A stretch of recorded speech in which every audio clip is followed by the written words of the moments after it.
All right, welcome back to another edition of International Soccer Break, the American edition, and we are doing an instant reaction of a game that just finished. It was USA Oman, and again to help me, Rocky and Roy. Roy! What a big win, man! What a win! Roy is out there live in the field, but okay, let's living the dream, boys. What a win, guys! Let's talk about this this game. USA dominating Oman. Let's get into it.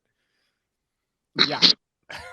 Are they 74th and Uzbekistan was 73rd? I know they're one place apart in the. Oh, was it one place apart? That's kind of hilarious. One team is above, one team is below, but Uzbekistan has tied Mexico, so they did a little better. Dude, didn't I tell you guys last game? I told you guys. I told you guys Uzbekistan wasn't that bad. You guys were laughing at me. I told you.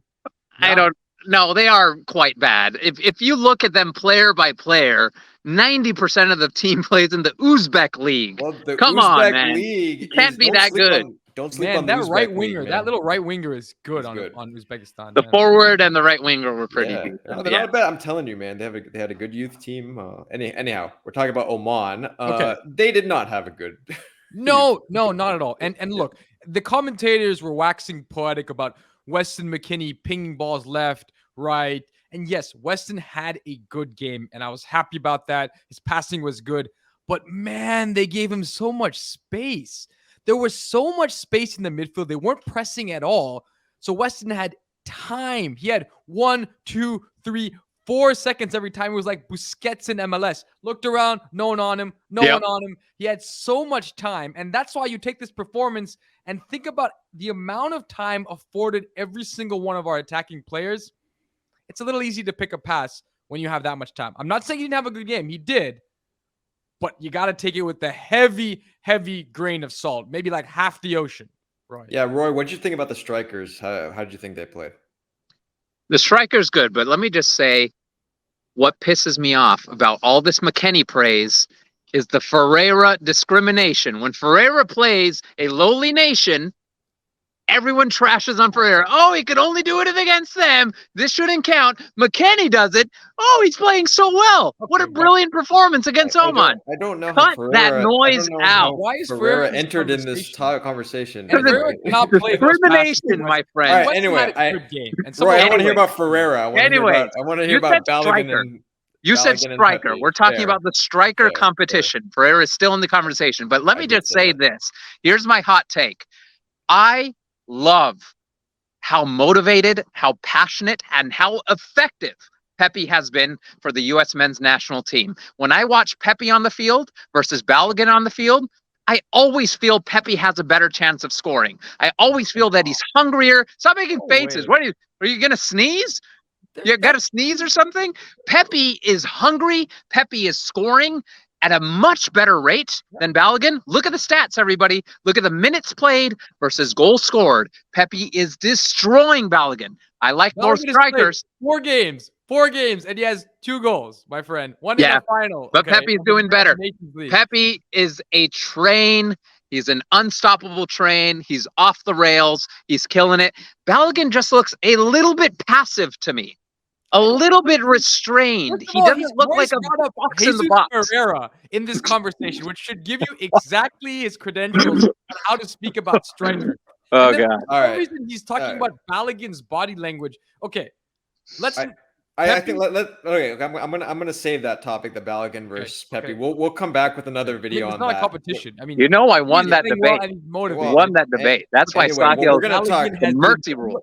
Balogun drops in, plays a cross-field ball that no one in our striker pool can play. Let's not have this conversation about a competition, especially not now. We're gonna have this competition. Pepi had a good second half.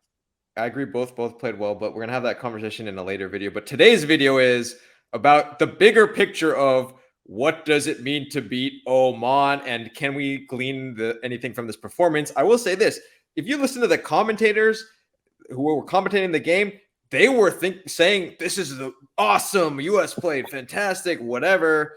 That's why I'm bringing up this on-off topic. Beating Oman, does it mean something or does it mean nothing? Who's going first? Rocky's going first. Let's start with the bad opinion, and then we'll move on to the good one. Yeah, exactly. Yeah. That's where we'll start. We'll start with the bad. The bad is that this means absolutely nothing. This is onside.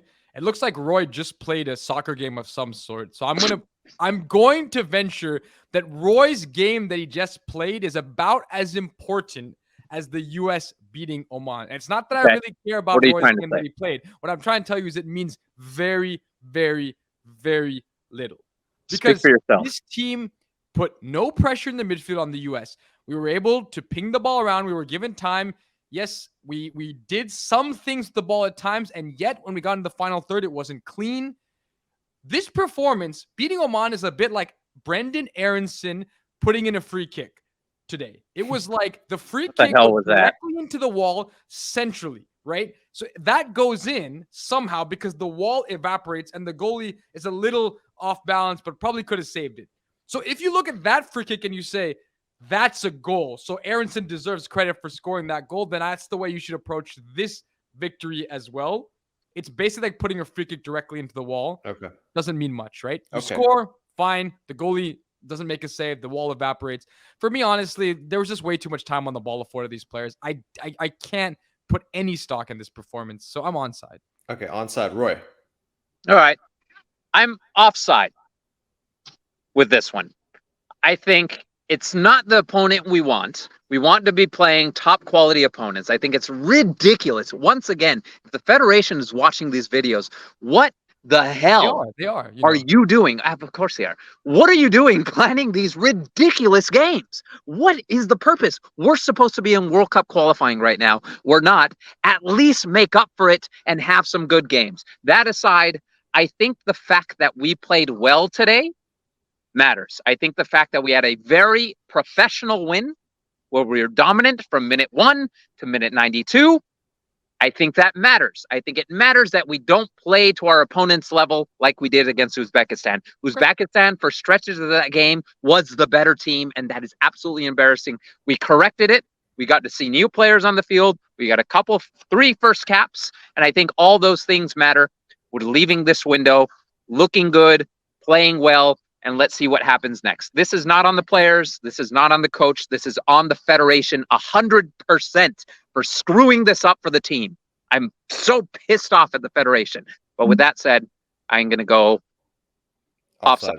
Yeah, the caps matter. The caps. Kramashi cap, Paredes cap. Those actually I agree. But that has nothing to do with beating Oman. Those are caps. Those are separate. Yeah, I am 100% agreeing with Rahi today because I am going onside. I thought beating Oman was absolutely meant nothing. I thought Oman was not good in any capacity. You were right. Uzbekistan actually was the better team against us in certain, parts of the game. And they again, like I said, they are a decent team in my opinion. Not great, but like they tied Mexico. This gives me nothing. And I think one thing I do want to say, and one thing I think that fans out there need to be careful about listening to these commentators. Yeah. We're going to try to give it to you as best we can.